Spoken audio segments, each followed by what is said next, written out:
proyeknya Jembatan Penyeberangan Multiguna atau JPM yang menghubungkan stasiun LRT Jabodebek menuju stasiun KCI Sudirman plus MRT dan Transjakarta serta BNI City.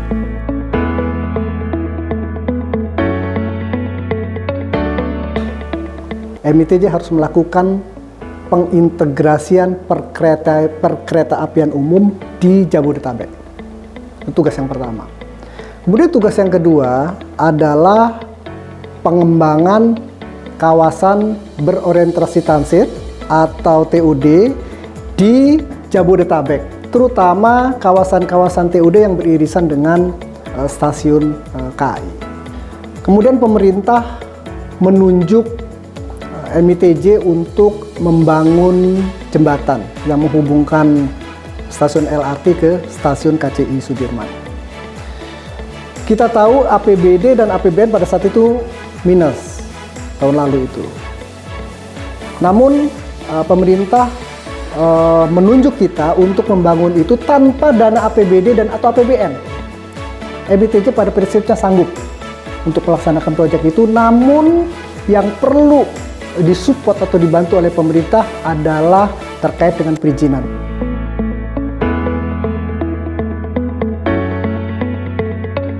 Skema bisnis yang kami lakukan, kami bekerja sama atau berkolaborasi dengan private sector atau investor private. Ya.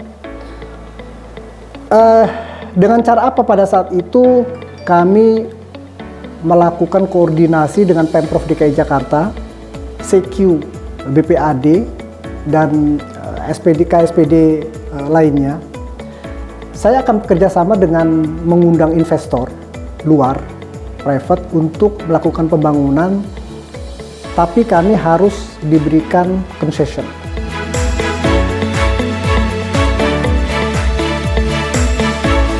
Investornya adalah KSO dari Waskita Realty. Bersama dengan anggotanya ada City Fashion, ada Waskita Beton, dan sebagainya. Proyek ini selesai di bulan Agustus. Seiring dengan akan beroperasinya proyek LRT Jabodebek.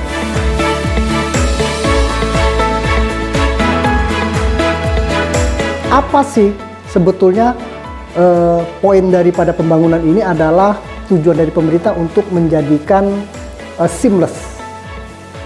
Jadi agar passenger yang datang dari LRT ya Bekasi dan Cibubur atau yang datang dari KCI atau Transjakarta atau MRT menuju sebaliknya itu tidak perlu keluar, dia seamless.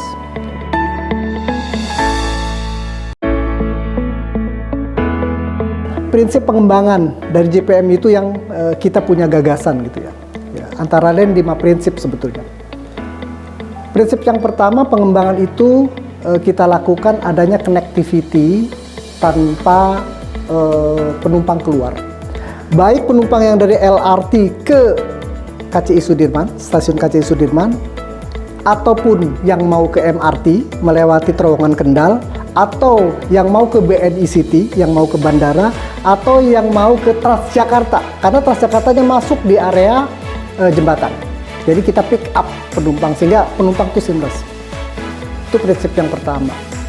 Prinsip yang kedua, kita ingin menjadikan satu urban experience bagi masyarakat ya untuk melintasi jembatan penyeberangan ini. Mengapa demikian? Karena stasiun KCI Sudirman-nya juga merupakan bagian dari proyek pembangunan jembatan penyeberangan multiguna.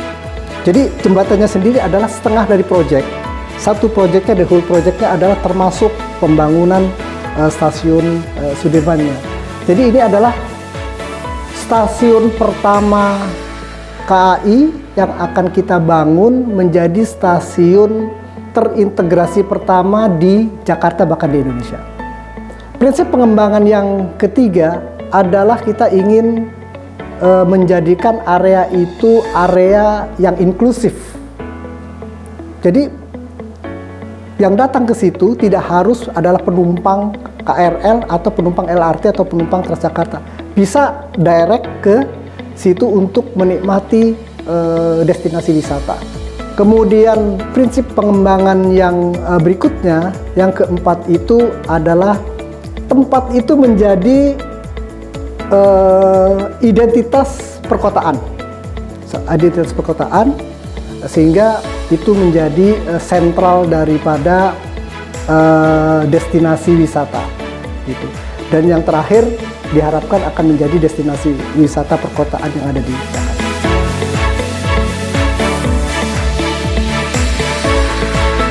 Kita doakan mudah-mudahan di Agustus sampai dengan September jembatan ini selesai dan bisa dinikmati oleh masyarakat.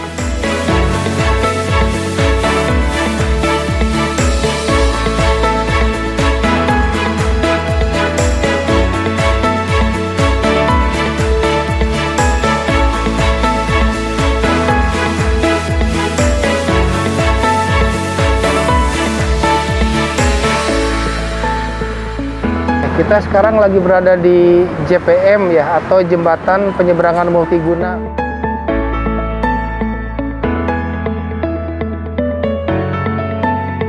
Menginterkoneksikan transportasi antara LRT Jakarta dengan stasiun Sudirman yang ada di Duku Atas sana. Nah, di mana stasiun Sudirman ini menjadi salah satu interkoneksi nantinya dengan stasiun LRT. Dan di area Duku Atas ini menjadi interkoneksinya antara Sudirman, MRT Duku Atas, dan stasiun BNI City ya untuk bandara.